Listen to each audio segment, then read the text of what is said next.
So my name's Shahnawaz Rashid, otherwise known as Shani Rashid.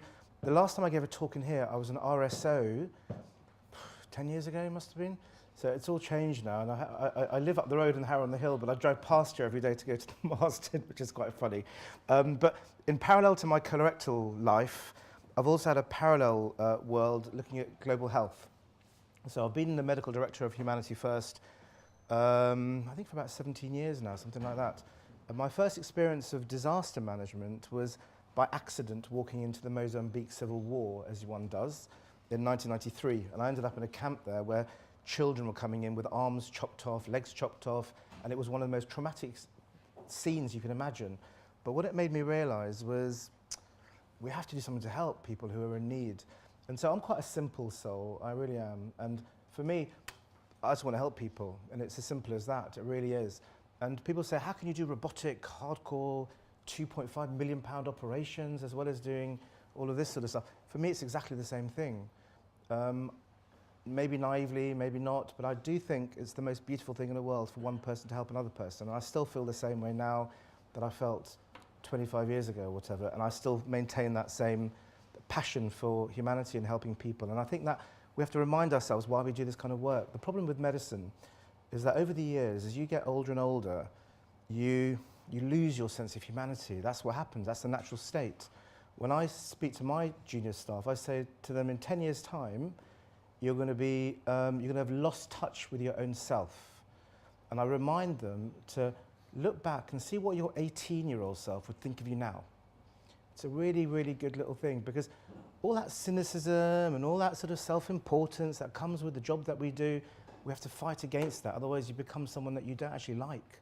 And it's quite important that you maintain that way of thinking during your life, in my view. As I say, your first-year medical student wants to save the world. Your third-year medical student wants to save Western Europe. Your final-year medical student wants to save England. And your first-year doctor wants to save his own behind. I'm only saying that because I'm being videoed, you see. You get what I mean. But that's what happens. The process of living in the world that we live in, there's a sense of self-importance that comes with it. And my advice would be, go back to that sort of humble, simple way of thinking about, you're doing this, why are you doing this? You're doing it to help other people. Not because of your own cleverness and self-importance, but because you're doing it for the sake of some sort of greater good. And I still believe that today, as I believed it all those years ago. We'll talk about disaster management, because I've been involved with that for quite a few years. And over the last 17 years, I think I've been involved with about 35 international disaster operations, and we've helped something like 500,000 people during that time. Disasters are common, very, very common. There's about 4,000 events that have happened in the last 10 years, which have killed something like 2 million people and affected the lives of 2 billion people. Just put your hands up. Tell me, how many people have lived on this planet so far? Homo sapiens, I'm talking about. What do you think? Anyone know? 20 billion. Any advances on 20 billion? So 112 to 114 billion people have existed. And of those 112 to 114 billion people that have existed on the planet, every single person in this room, pretty much everyone you know, has seen more stuff, has done more stuff, has spoken more languages, eaten more food, and traveled more than 99.9% recurring of the rest of the planet that's ever existed. So we have to remind ourselves how lucky we actually are.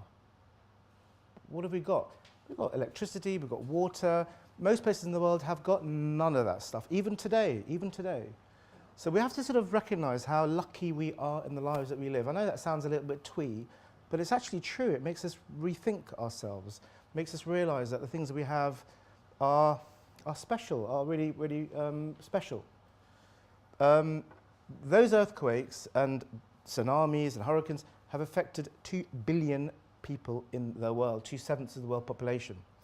The 2010 Haiti earthquake, one event killed, we think, something in the order of 250,000 people, 90% of them on that day one, January the 12th, 2010. There's lots of classifications and descriptions of disasters, and this is the one I quite like.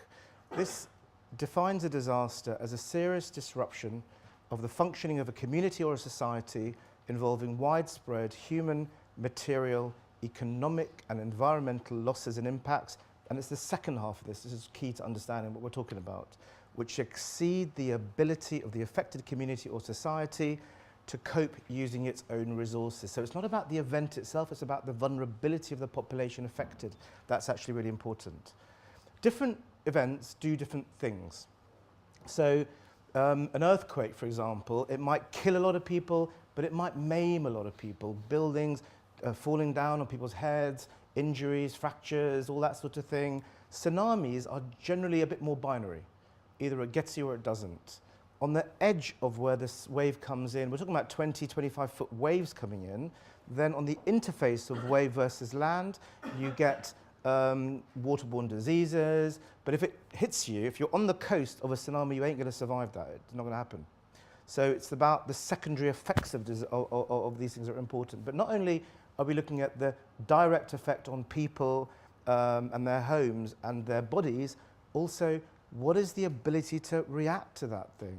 So if you've destroyed the local hospital, if you've got no roads available, then clearly that's going to have a bigger impact. If every single medical personnel has died in that event, there ain't no one to help you. So then you have to rely on external personnel coming in. So we look at the effect of these events. Now you've heard of this Pacific Ring of Fire. As you all know, the Earth was one land mass. Millions and millions of years ago, but it was one land mass. And then when it split, it developed into these plates. And at the interface of those plates, you've got instability. So you know the whole Earth sits on molten lava. I'm sure you all know this. And it just sort of floats around on this molten lava. At the interface of two of those plates, that's a high-risk area for earthquakes. So 90% of all events that have happened in the last 50 years have happened in 10 countries. 10 countries. That's 90% of every single event. And that's the whole western part of South America. It's Indonesia, it's Philippines, it's China. There's a whole fault line going through Turkey. There's one going through Iran. The same fault line goes through Iran as Turkey. So these are the areas of high risk. So if we can predict where those areas are, then we can improve their own, the vulnerability element of it, and we can improve their potential for responding to these events. The majority of all the disasters that we've known about have happened in low and middle income countries. There was, in fact, an earthquake in Derbyshire last year, and I saw on the Twitter thing, someone sent me this thing with a garden chair on its side saying, "We are with you, people of Derbyshire." But the reality of it is that most of the events happen in China and Philippines and Indonesia. Now, in these countries, there's already a pre-existing huge strain on all basic resources, healthcare, transport, communication, and that compounded by this event that's happened to them. So there's an overwhelming demand on what's already a very stretched environment. Now I'm going to ask you, what's the patient-to-doctor ratio in the UK? Anyone know? How many, for each one of you doctors, how many patients would you be serving on average? 2,000. Good guess, good guess. It's about 440 people. 440. That's the UK. In Haiti, when that happened, what do you think the ratio of doctor to patient was then, before the event? 0.3. Huh? So it would be 0.3 per 1,000. So maybe 1 in 300, you mean? Yeah. No. Huh? It would be 0.2 is in one of the Mozambique or somewhere. 1 in 10,000. It's 1 in 5,000 for Haiti. And what's the worst in the world in terms of that, if you think that doctor-patient relationship is an indicator of badness? Do you know what countries are really, really bad? So Mozambique, Uganda, 1 in 20,000, 1 in 50,000. So places I've worked in countries where, I remember when I first went to work in, as a proper doctor in the Gambia in, I don't know, 20 odd years, 25 years ago. Before I went, everyone was whinging and moaning about the NHS, as they are today. Everyone was. The NHS, I can't get my CT scan done that day. Can you believe it? That radiologist, he wouldn't give me my CT scan, And the second topic of conversation is, what would I do if I didn't do medicine? This is a conversation that you guys have all had, and I'm sure you've all thought about. What would I do if I didn't become a doctor? I remember going to the Gambia. There was no CT scan in the whole country. The next one was in Senegal, the next country along. And it's funny, when you come back from that environment, your perspective changes slightly. And in fact, when I come back from different places, I feel a sense of a bit of anger or a bit of annoyance, like you guys don't know idea how things are. But you can't expect people to know unless they've experienced that or lived in developing countries. It's going to be difficult for them to get it. So I've kind of moved away from that annoyance. I just accept it. That's just the way the world is. But Haiti was 1 in 5,000, and it's 50,000 Mozambique. So the effect of a disaster is a function of two elements: the actual event itself, the hazard itself, and the vulnerability of the population affected. Two things is what makes it bad. And this study, which demonstrates this really nicely, looks at two earthquakes that happened at a similar time, one in California and one in Nicaragua, about the same time, 1971, 1972. So in 1971 in California, there was a 6.6 magnitude on the Richter scale earthquake, compared to a 5.6 event in Nicaragua. And look at those numbers. So same duration of shaking. Look at the population of California, much, much higher, 7 million compared to 500,000 people. Only 60 people died in California, whereas about 5,000 people died in Nicaragua. 2,500 in California, 20,000 in Nicaragua. How many houses were destroyed? 915 compared to 50,000. Tell me why do you think that is? Yeah, for sure. So structure, response mechanisms, ambulances, paramedics, hospitals, roads, telephones. Because of that, the effect of these events are much greater in those kind of places, much greater. Now, what's the best country in the world for dealing with earthquakes? Do you know? Japan. Why is that? You said that. You said that. Yeah, and? The high frequency of earthquakes. Yeah. So what they've done, they've actually designed buildings in a certain way to withstand the effect of the earthquake, so the building moves. It's the effect of having reinforced steel inside buildings, as opposed to wood or whatever concrete cement you can get together, or bits of trees and bits of bark or leaves or whatever. The making of buildings will protect you in those events. That's why the word tsunami is a Japanese word, remember. It's not an English, it's become an English word, but it's actually a Japanese originated word. So we talk about the classification of disasters in terms not of how big it is on the Richter scale. We describe it according to the response required in order to deal with that event. So a level 1 earthquake is one where a local or regional response is required. Level 2 requires national response. And a level 3 disaster, the one that I've been involved with more so, requires an international response at the request of the host country. There's this concept called sovereignty. Sovereignty means no one can go into a country until they're invited to go into it. So if you remember 2007, it was a very interesting year. There were two events that happened within about a month and a half of each other. There was the event in Myanmar, which was this huge hurricane, whirlwind, flooding. And about 3 weeks later, I think it was on May the 22nd or 23rd, there was the earthquake in China. Both countries didn't let anybody else in, external bodies in. Nobody did. The difference being in Myanmar, there was no response. So it's predicted that many people may have died because external people couldn't come in. China didn't let anyone else in either, but they had 10,000 medics on the scene within 48 hours.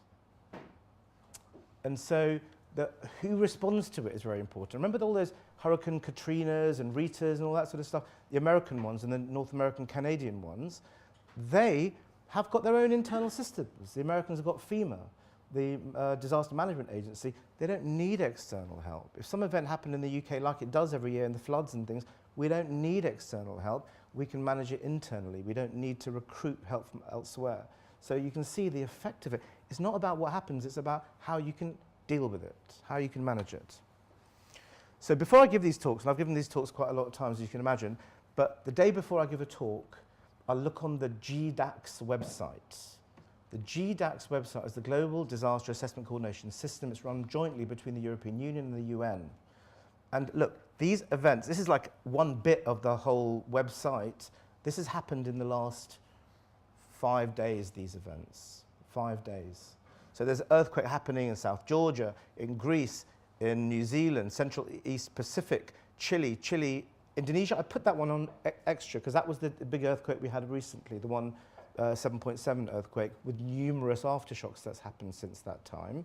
And you can get real-time information about what's happening now. You can look it up, it's open source. You can put your GDAX on your phone and you'll find it. And it's quite an interesting thing to find because you don't hear it. Not how many have heard about all these earthquakes? Nobody. So we've got a team that assesses all this in real time. And it's classified according to green, orange, and red, whereas the red ones pose a significant humanitarian risk and a green one doesn't. And so it depends on if this event happens in a high populated area, is it in the middle of the Atlantic Ocean, even a massive earthquake, if it doesn't form a tsunami, no one's around, not a big deal. So it doesn't depend on the event, it depends on who's around, who can be affected by that event, and then who can respond to that event.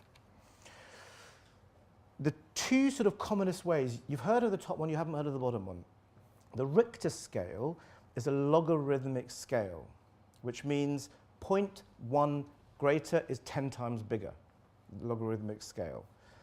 But if I said to you a 6.5 magnitude earthquake or a 7.2, it doesn't mean anything. It doesn't mean anything. It's just a number. Whereas the modified Mercalli intensity score, the MMI score, is slightly different. That goes from 1 to 12, whereas 1 is barely perceptible tremor. Animals might feel it. And it goes up and up and up, and it's very descriptive. It's actually very interesting to look at it. It's quite a descriptive way of looking at it. So 12 is lines of sight are distorted. Roads are split. The metal is destroyed. It's a really descriptive way of doing it, and it just goes from 1 to 12. So it's a better way. So if I hear 5.6, okay, it doesn't mean anything. If I hear it's a MMI 7, I know exactly what it will look like. I can picture it in my head. So it means that you can then generate your response accordingly. So event happens. The most important part of the whole thing in the early phases is assessment. What's happened and what are the main problems? And then what are the local resources available to respond, and what are your most immediate priorities? And then you use that information to then determine what your response is. I've had people, earthquake happens or something happens, and some neurosurgeon will phone me up. And I'll say, oh, I'm ready to go, I can go tomorrow, I'm ready to go. I'm sorry, sir, there are no neurosurgical problems? No, don't you realise? I'm the world's most greatest neurosurgeon in the world. I can deal with heads, spines, skulls, I can bleed brains, I can do everything you like. But I don't need your services right now because I haven't got that need. So you don't just send any old person, you need to know what are the needs of the people you're responding to, and then you can send the most appropriate people into that area. Not any old numpty wants to go. On the same sort of note, it doesn't matter how big and clever and important you are. The most important thing is, can you work as a team? Are you prepared to sweep the floor up? Are you prepared to clean the toilets out? Are you prepared to comfort a young child who might have come in having lost every member of their family? Far more important to me than can you fix a bone? I've got plenty of bone fixers, don't worry about that. But I want bone fixers who can also demonstrate compassion, team working. Can they integrate within the response, or are they going to be loners? I'd say the same for hospital medicine and surgeons, frankly. I really would, because I think that's equally important. How you work as a team, how you integrate. When I train my trainees, we talk about commanding the operating theatre environment. Not doing the operation, any old numpty can do the operation. It's how do you look around yourself in an operating theatre and see, why is that scrub nurse a bit annoyed? Why is the anaesthetist a little bit funny? Why is that ODA making funny noises in the background? Can you look up? Can you see everything around you? And can you then integrate that into your whatever it is you're doing at the time? That's a far more sophisticated way of doing it. You learn about all these things and operations. So you do an operation, you go down these list of, I do A, B, C, D, E. That's basic. That's the absolute basic you require before you go forward. But the more advanced version of that is, how can I recruit every single person in this room in order to provide the best operation for this person, and how can everyone gain in that process? One of the best definitions of leadership I've ever heard is facilitation of the growth of the people that you lead. That's a much more sophisticated definition of it, because it means my job, I'm bringing everyone else up, making everyone else good. Because if I do that, my team is better than it was before I started. It's a longer game to play, but it's not an individual sport. Surgery or this stuff, it's not. It's a team game. You have to get that into your head because that will make you a better person, it'll make them a better person. It's obvious. So disaster happens, assessment team. So I've got an assessment team that will do ongoing assessments. And there's various sources of information. In the old days, you have to wait for the UN report, SITREP 1, Situation Report 1. That takes 48 hours to come. By that time, you've lost the momentum a little bit. Nowadays, you get Facebook pictures, you get Twitter, you get people sending pictures on social media. You've got to look at all the different sources of information before you get a picture in your head about what's happening. There's this thing called the health cluster. There's a cluster system, so the UN's divided into various clusters according to what subject specialty they manage, and all of us are a member of that cluster, and then you gain information, you share information. Team game, not a single sport, and the press. And then as a charity, your initial decision, we've got enough information to deploy a medical response team. We've not got quite enough information, we're going to carry on watching, or we're unlikely to deploy. Middle of the ocean, no one's around, ain't going to happen. So it's a fluid thing, it's not static. And then we activate the various departments, so that could be operational, personnel, logistics, and external liaison. And then we go to the embassy and we say, oh, do you need help? We're happy to help. We offer our services to the embassy or to the High Commission, and then they decide, yes, we'd like you to come in or we wouldn't like you to come in. And then you get permission, and then you deploy. 20 years ago when we did this, people would just pitch up at airports. They would, with a suitcase and inappropriate shoes a lot of the time, and a few boxes of paracetamol and a few bandages. You're going to cause more harm than good if you do that. If you're not integrated within the wider system, you're going to cause harm, active harm, not help anybody, including yourself in that process.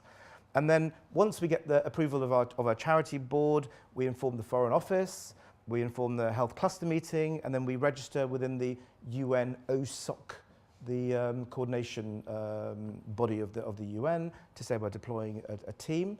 And then more recently, there's this thing called the WHO EMT initiative, Emergency Medical Team Initiative, and you register as various different levels. So 1, 2, 3. 1 is like a A&E department in the field. 2 is a surgical facility. 3 is specialist services, depending on what capability you have.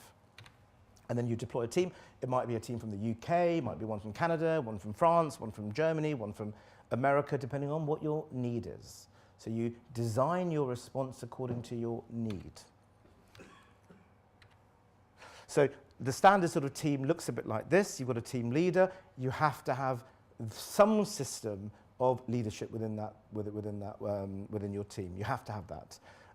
That team leader could be a medic, could not be a medic, doesn't need to be a doctor. It needs to be the best leader, not necessarily the best clinician or doctor. Sometimes the best doctors are the worst leaders. That probably resonates with you. Great surgeon, poor leader. You've seen it a lot. I mean, we used to see it a lot more when we were training, I guess. Now it's probably a little bit better than it was before. Logistics lead, assessment security, clinical lead, external liaison. You've got to interact with every single person around you. Sorry. And within that, your most important thing about the whole thing is the safety of your team. And you have to take active steps for that safety to be protected. And that means everyone's responsibility is the safety of every person on that team.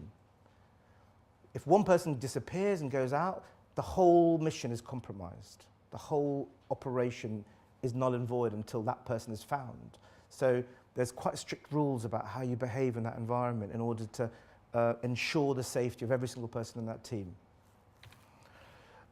Within a cohesive, what makes a cohesive team? Well, you need the identity of that team.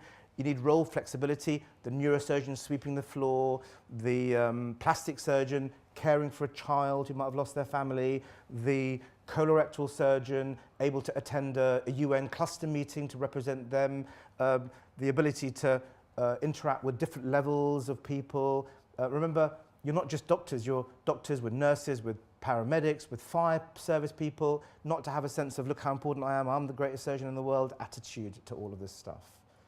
I think that stuff's really important, I really do. Just for yourself. So what, you become some amazing surgeon. Big deal. Big deal. And I mean that, you know, so what?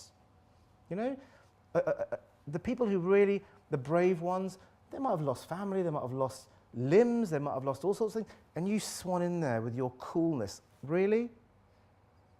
When we run courses for this thing, what I say to people is, if you want to look cool in a foreign country, wearing fancy clothes, then go to the best fancy dress shop in London, the best one.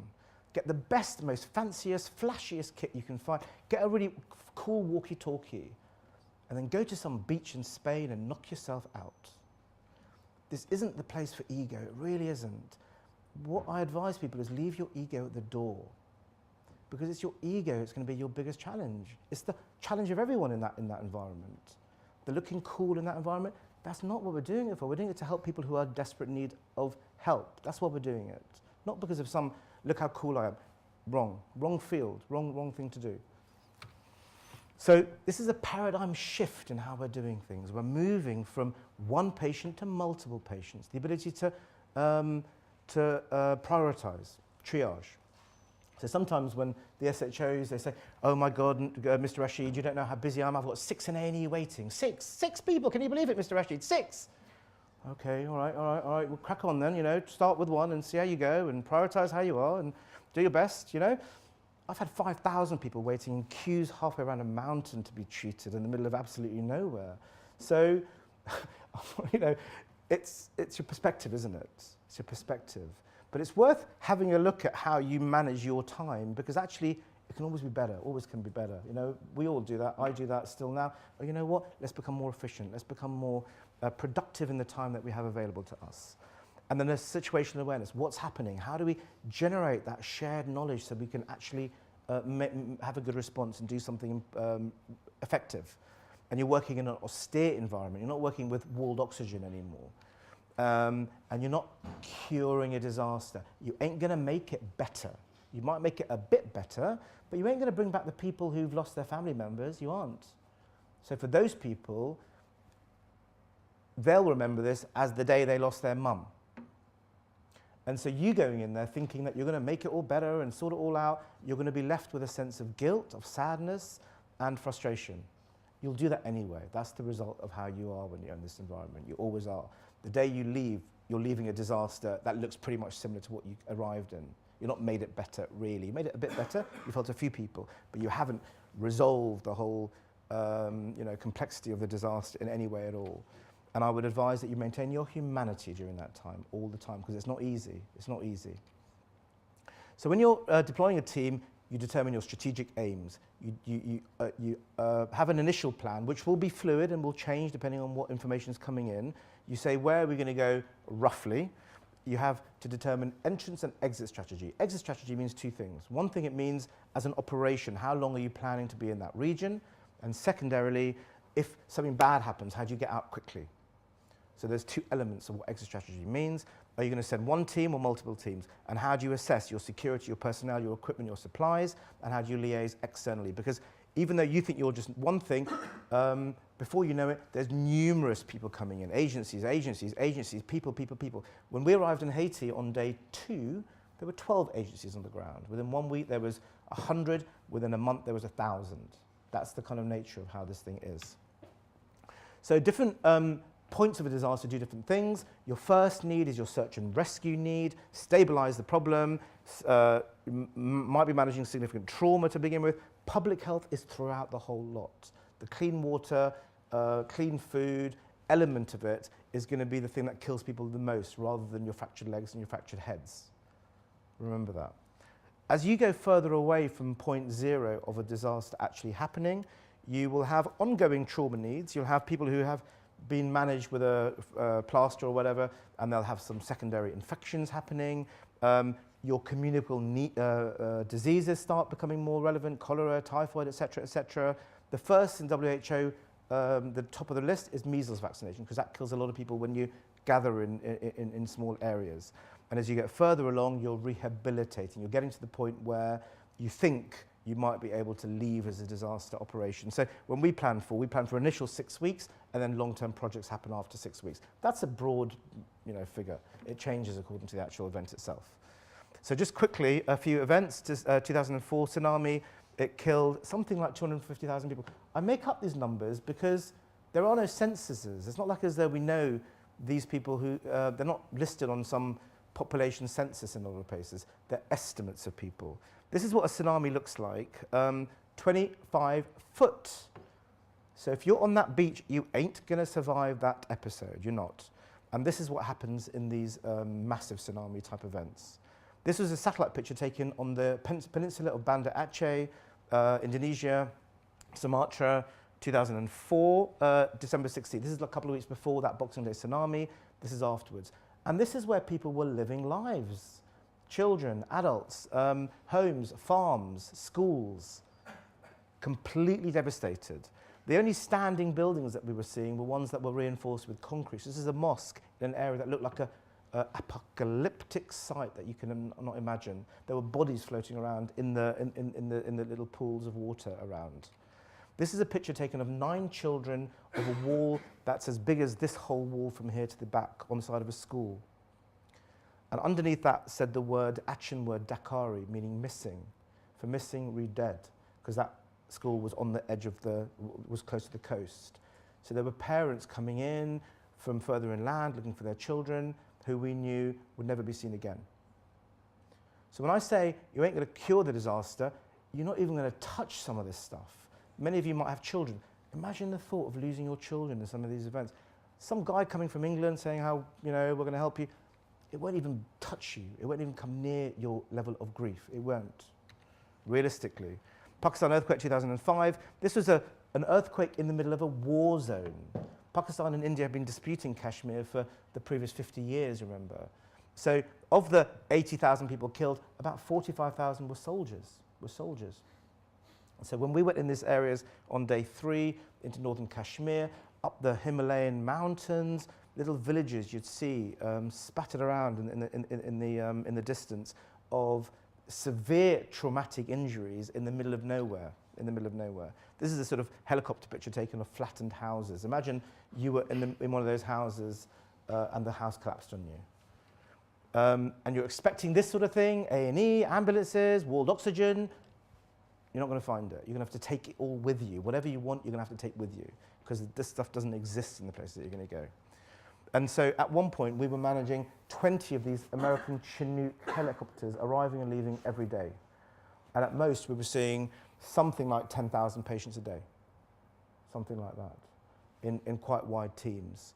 And as they were arriving and leaving, the story about how this happened was quite interesting. So we arrived and we resuscitated an army major who's on one of the bases there. Because we did it in a compassionate and good way, we were given command of the whole area effectively. So every patient coming in, we were managing every single one of them. And so the pressure is pretty enormous. And when people are grabbing you in the middle of this field saying, please help my mum, please help my dad, please help my baby, you have to gain order. You've got to demonstrate some kind of organization in what's a really chaotic, crazy environment. This little kid, 2 years old, his arm is crushed by a building falling on him. Every single member of his family had died. What's the good outcome in this situation? There isn't one. There really isn't one. What does this child need to be treated? All the surgeons among you? Amputation, forearm amputation, dislocation of the arm and chopping it off. On a right-handed kid who's 2, whose family, every single member is dead. Even if you save the life, you're not going to end that with a feeling of goodness about how brilliant you are. You're not. So you've got to accept that before you go in.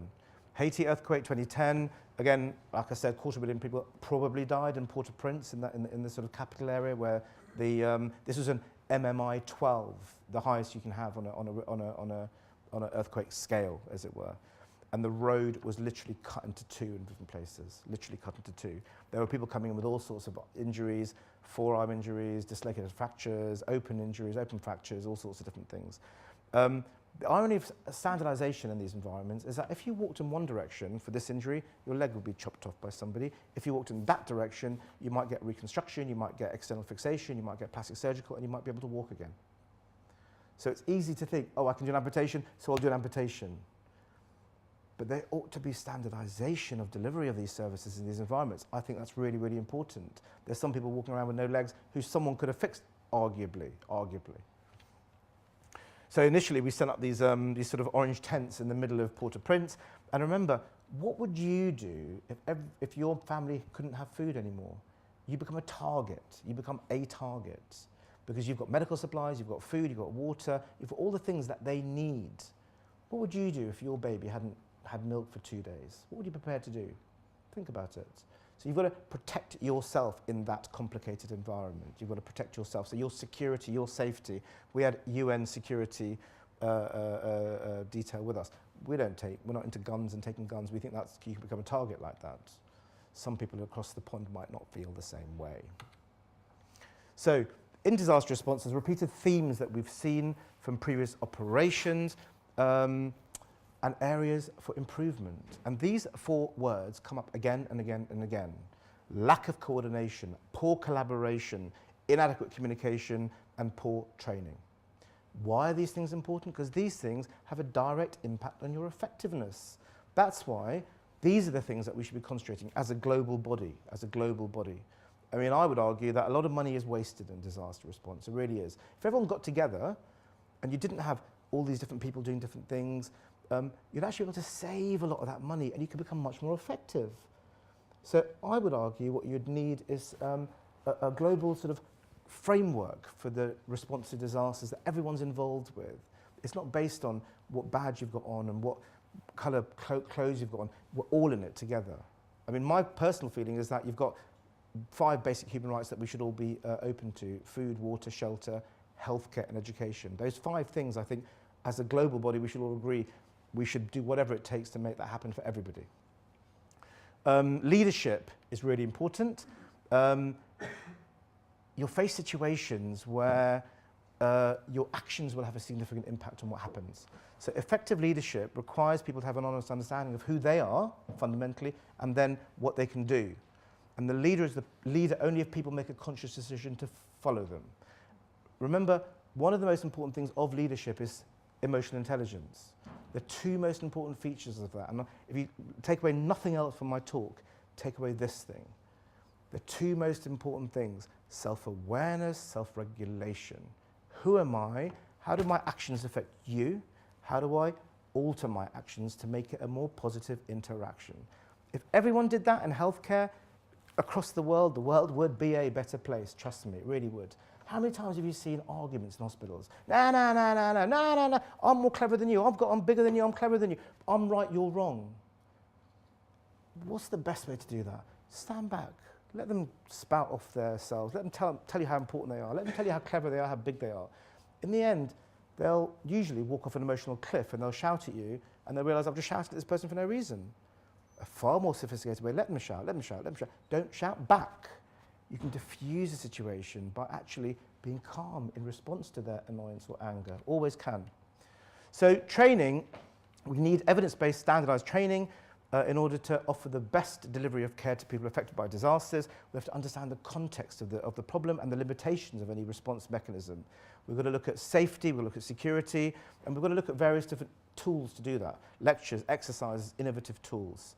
Nowadays, we're looking at virtual reality as a possible thing. Rather than wait for an event to happen, you can prepare for it, you can plan for it, you can put people in realistic situations to make them prepare for it, rather than having it in the middle of some hurricane zone in the Philippines or somewhere.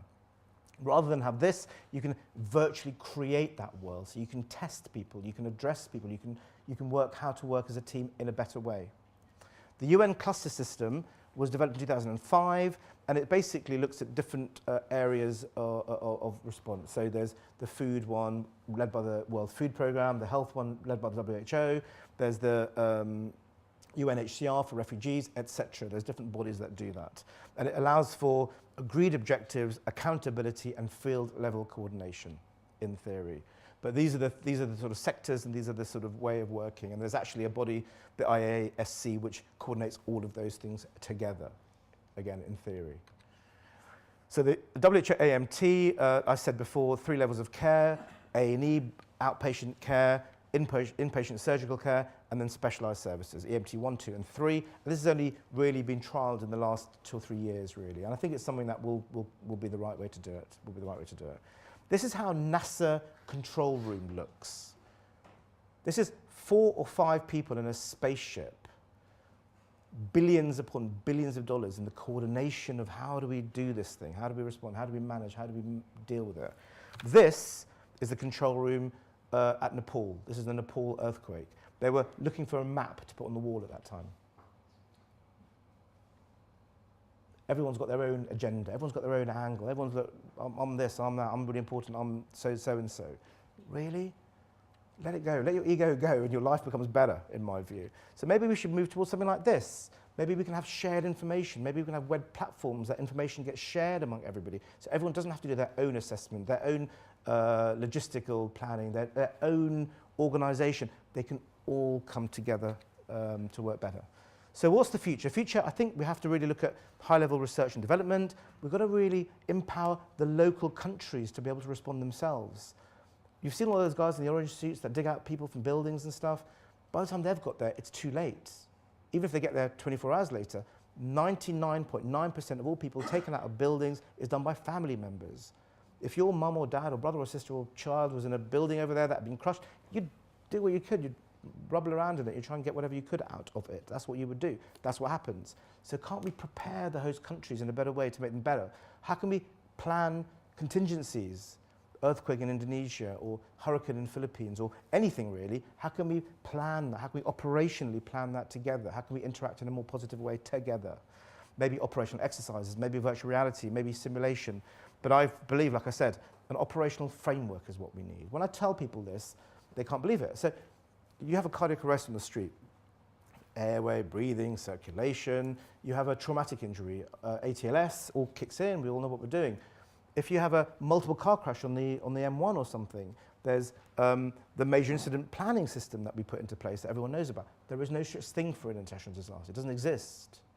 So surely there needs to be some agreement. This is the process that we go through in order to respond to disasters. So in summary, I'm sorry, I know I've taken a bit more time, sorry Chris. Disasters and environmental disasters are extremely, extremely challenging.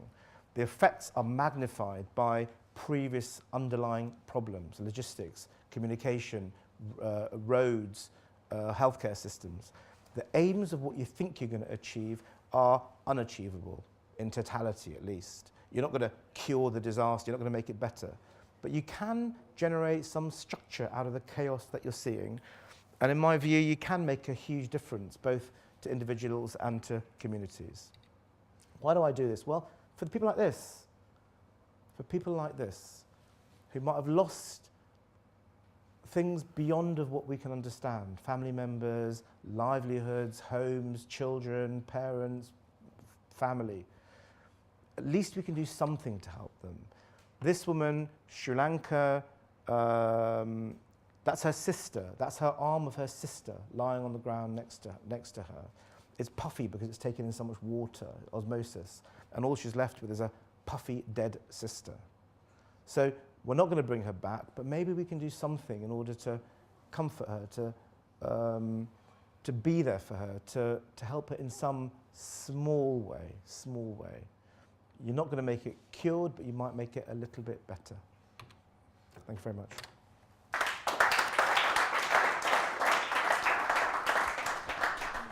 Thanks very much, Shano. I mean, it's amazing that you managed to do this work whilst pursuing a very high-level surgical career.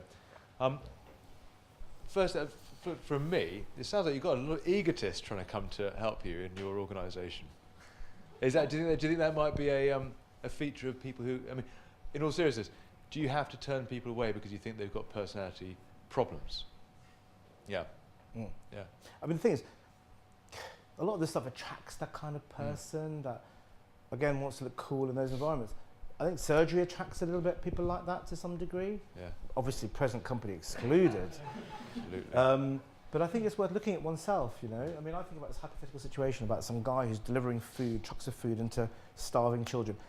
Is he doing it because he cares about those children's hunger? Is he doing it because he look on their face about, you know, look how amazing this guy is bringing food to me? Is he doing it to go back and tell people at dinner parties how amazing he is at doing it? And I think we've all got to look at ourselves a little bit and say, well, what drives us to do what we do? True. Right. Thank you very much for that really, really interesting talk. I've got a couple of quick questions. The first one is with regards to what did you do during your training, sort of nurture and to build on your interest and your passion for doing humanitarian work and disaster management. And then leading on from that, what do you think trainees can do now, given the current sort of training system, to try and get involved in those sorts of things? And then the last bit of the question is just, obviously, these things happen very suddenly, these sorts of disasters.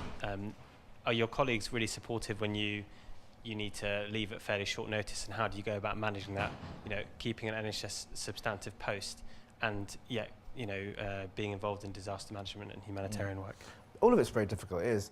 But I mean, I've been doing this, I started doing this just before I was doing my PhD here with John Northover. And the choice is there. The choice is there. People said to me before that, I was about to go to work in the hospital in Gambia I told you about. Before I went, people said, oh, you'll never get a job to come back to. Oh, your career won't be able to handle it. Oh, you will never do it. And I thought, you know what? I'll take my chances, thanks. I'll take my own chances.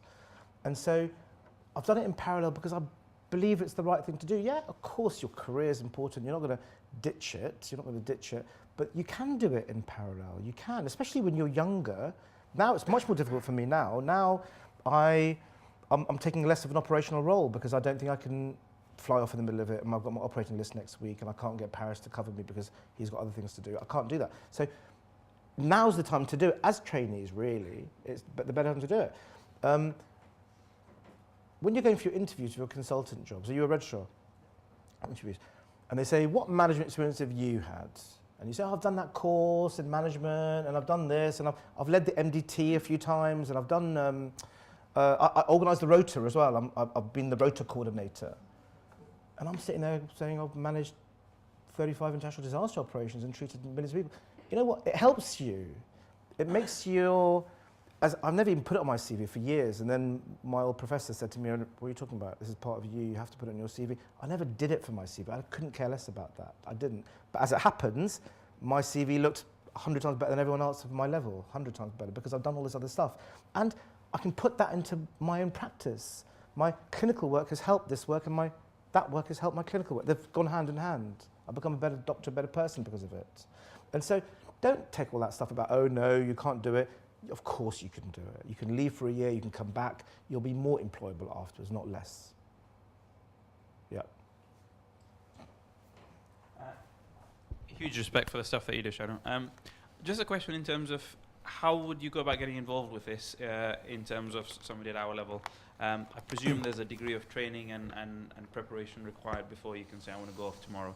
And what's the process and how would you get involved? From the charity point of view, I'm actually evolving the process a little bit, but essentially you'd come and do a course, which is essentially a 3-day taster course in it. Then you'd go and work in one of the projects in low and middle income countries to check out, can you work in that sort of austere environment? How can you manage? Can you live in the middle of somewhere and manage all right? And then would sort of look at you and say, you can handle it or you can't handle it, and you'd be able to say that yourself.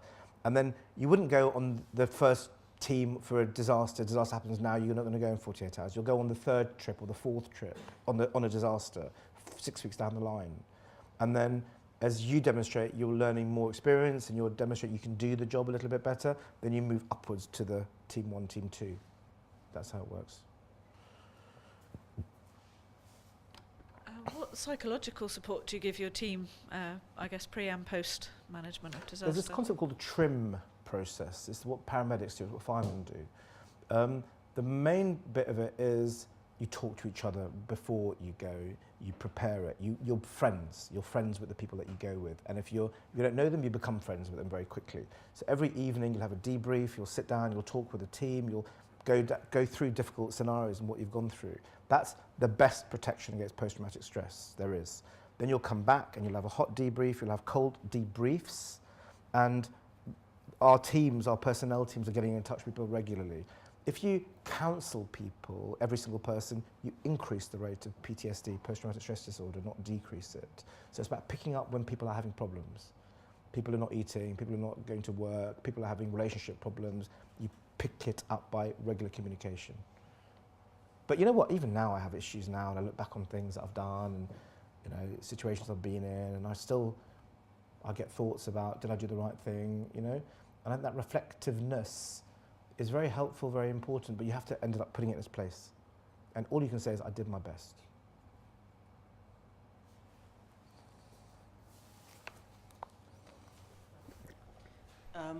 On the political front, have you thought or tried to advise the Parliament about countries who receive, for example, United Nations aid or Britain's aid or get IMF loans or something, to have mechanisms in place for disaster management and basic healthcare needs before they can be part of the exclusive club? I think it's a really important thing. I mean, I call that advocacy. So yeah, we do that at big time. I'm also a member of this body called the G4 Alliance. Have you heard of the G4 Alliance? So that's an alliance between surgery, obstetrics, anesthesia, and trauma. And what it was recognised that those 4 groups share the same space in low and middle income countries, an operating theatre environment. And so we've all got together, and that's professional bodies, it's NGOs, it's academic institutions, and there are 85 of them.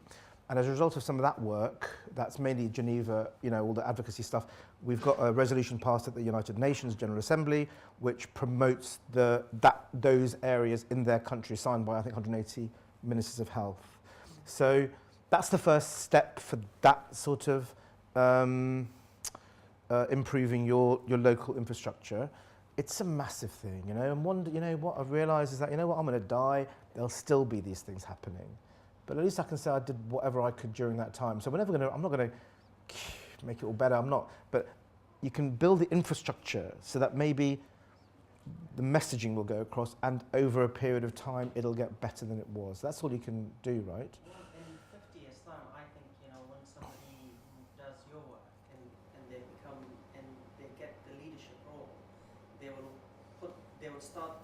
not start where you started, they will start where you left. I hope so. So by that time, hopefully, you, in a couple of generations. I love your enthusiasm, buddy. Let's hope.